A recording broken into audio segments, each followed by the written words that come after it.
Hey guys, welcome back to another episode of Dirt and Grip.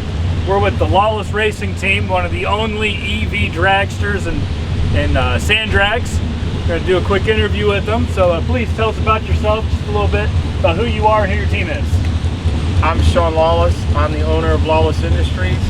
I grew up with a racing background. My father raced here at Tri-County, off-road Jeep, as you can hear, and always loved race cars and got involved with electric vehicles for my business. Okay. And decided we had a bunch of old spare parts and why not try to make some race vehicles. Had a lot of good friends that were interested in helping me and a lot of good inspirations along the way from the West Coast that started a sport called NEDRA, National Electric Drag Race Association. And they got me interested. I went out to the West Coast. They kind of mentored me to get started and we kind of took it from there. Nice. You know, as I said, you're one of the few EV racers here in the East. Has there been any more interest in getting more EV dragsters on the strip, or are you kind of it over here on the East Coast? Actually, a number of years ago, I had a friend that saw us with our little electric junior dragster at an asphalt track. Okay. And he got his kids interested in electric EV racing. They had a couple dragsters and a funny car, but in general, I think because people don't generally understand, we do it for a living at our business, right. It's kind of easy for us, and they don't generally understand. They're more adverse with internal combustion engines, so they gravitate toward that. But for us, it's a lot of fun because it's different and nobody's doing it. Right, yeah, you mentioned that internal combustion engine is much easier to get into because most people have a vague understanding of how it works. So what were the main challenges of building an EV dragster that an internal combustion engine usually wouldn't have? Paying for it. That's the hardest part. After you pay for it, you're just like, okay, what parts do we have? What is financially feasible? Right. What makes us go out and do it justice, not be embarrassed, and hold our own. Right. And I think this car actually has been very well received by the community here at Tri-County. We're not the fastest car on the property, but we're right up there. Yeah, and it's something different, and it's a lot of fun. You're able to move pretty quickly on the when you send it down. And I saw that yesterday when we were talking. You mentioned that you used to have a much heavier battery. So I imagine going to a lighter battery, although that does help free up horsepower and let you move faster, it also presents challenges of when you free up that much weight and you making horsepower. You got to overcome. So what did you do? So we never had a traction issue. We're talking back in the asphalt days. Okay. We never had an issue with traction. Our battery weighed 1,200 pounds and made 500 horsepower. If we could pull off a 10-second quarter mile with a dragster, we were one of the fastest in the world. Now the battery pack we have weighs 220 pounds and it makes almost 1,000 horsepower. That's so insane. the difference is, it opens up all kind of opportunities. So this whole car weighs like 1,300 pounds. That's very light. Yeah, and so, but you're right. From a traction issue, we've dropped our tire pressure way down. We don't have that kind of weight anymore. Right. But it's so much easier. It's so much, it's easier obviously on the controls and the motors, not to have to carry all that weight. Right. And easier to stop. Yes, stopping is an issue. Absolutely. Yes, you always want to stop before the end of that track. Now, future, what are you guys planning on doing? Is there any technologies you're looking into that would not revolutionize, but really give you an edge on the track that you're looking into? We talked about it earlier today with my friend Ken, who's a very bright guy, and we talked about incorporating things like Tesla motor drives, AC motor drives. Right. The technology is definitely available. We're very old school. I make it akin to, this is a Harley-Davidson V-twin with massive amounts of torque. Right. And it just wants to just tear up the asphalt versus, a multi-cam, overhead cam, 4 or 6 cylinder Suzuki engine. We're kind of in the old school. Right. And actually right now we enjoy it. Okay. Because it's different. Right. It is. Is there any stories that you have We have lots that of really stand out about getting your start going in that really kind of changed? I have a very good story about the very first time we took our first electric dragster in 2002, so 24 years ago. Wow. Took it to the track at Quaker City in Salem, Ohio. Right. And we pulled up to the, and if you know Quaker City, you have to climb up a hill to get to the burnout pit.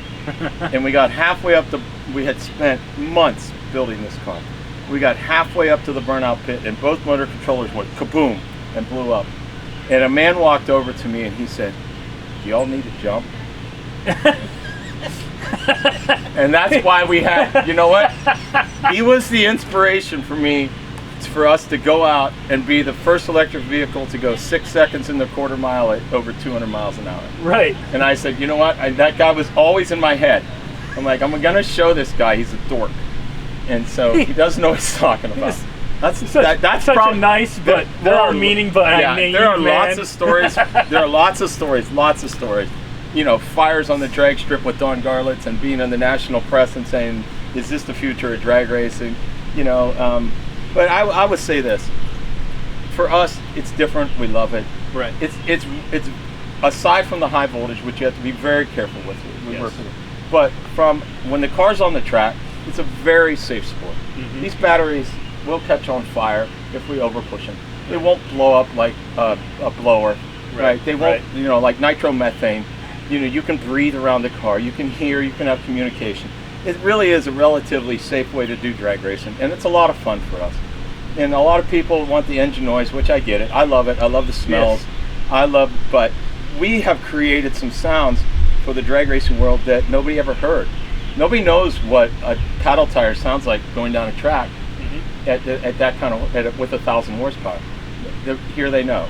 Now they know. You know, nobody knows what it's like for a motorcycle drag slip leaving the line with 1,000 horsepower.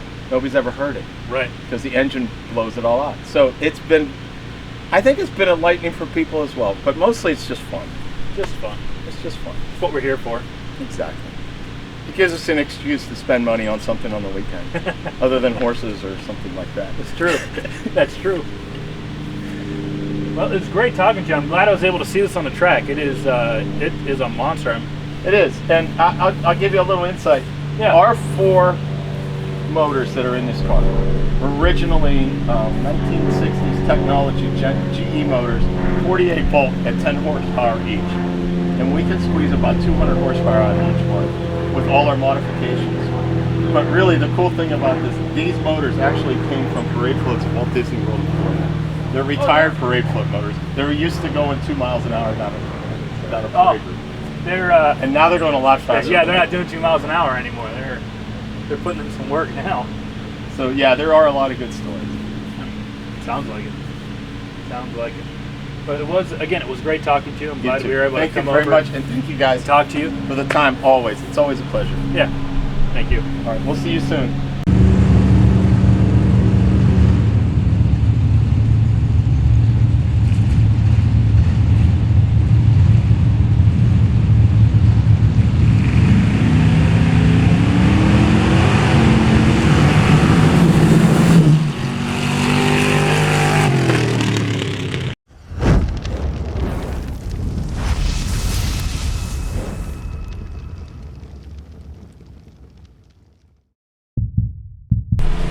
Hey guys, welcome back. We got another interview with one of the drivers and the car's owner here. Just go ahead and tell us a little bit about yourself, about what got you into the racing on these drag strips, and start from there. Go ahead. Pat Uriga, owner of the car. It's the old mud car I used to own. Turned around and made it back into sand drags. And used 4-wheel drive, cut the front end out, dropped it down to this series here, mainly for the daughters to run. Best friend Ivan helped me all the way through this. He's driving it today. Please introduce yourself. My name's Ivan, driver. How I got into this racing was from my buddy Pat. Huh. Is this the first car you've driven in racing, or No. Okay. No. He had an S10 before I started it. Oh, is that drag as well? Yeah. Okay. All right. Now tell me, this was originally a mudding car? Yep, mud racing car. Mud racing car. Yep. So what were the challenges converting it from a mud racing car to something that goes straight really fast? Well, the challenge was taking the front end out, making it lighter, had clutches in it, Right. The clutch is out, the different transmission, move the motor back Okay. to do this setup. It was pretty challenging. It took about a couple months to do. Oh, only? Yeah. Yeah. Car runs pretty consistent. Everybody likes it. We like it. It's been in the family for a long time. My old man came up with the name of it years ago, so it stays in the family. Fair enough. Now, the Trident on the front, it's a lot like a Maserati Trident. Was that the inspiration, or was it more a Poseidon thing? That was it. That's exactly what it is, Maserati. Okay. So yeah, just thought about that and decided to go ahead and do that, see what it looked like. Okay. It looked pretty cool. Sharp. Yeah. I got some pictures of it last night. I don't know if you got some lights behind there. Yeah, But it makes a nice red glow in the front. Yes. It looks sharp. I like it. I like it. So what's the future of your car? What are you looking to continue doing? Obviously, you're probably looking to stay in the sport, but Sure. anything you're looking to improve on the car that's going to make it faster? Go faster. Always go Obviously. faster. You always got to go faster. Obviously. We're getting ready to put some nitrous on it here Oh, for the future. So maybe by the end of the year. Like mainly, me and him run the other car. Mainly, this is for the daughters. We just need to make sure that they're ready for it. Gotcha. Now, the nitrous that you're going to run is going to be straight, just nitrous injected, or is it going to be more of a boost bottle that you hit when you're going out track? It's going to be a nitrous plate system on it. Okay. Yeah, it'll go right through your carburetor. Nice. You'll have your bottle and spray directly. I'm sure your daughters will be thrilled. Yeah. Well, they already are. They started this year? Yeah, did they? this is the And first year. they're doing really well. good. Nice. They're making a name for themselves for sure. That's good. It helps that you got a nice car to do it. Yeah. Yep. All right. Well, thanks for sitting down and talking to us, guys. We're really glad to hear about all the interesting things that people are doing and the cars are doing and the time they're posting. Very nice. So thank you, guys. Thank you. Thank you. Good talking. Good talking to you. Thank you for what you guys do as well.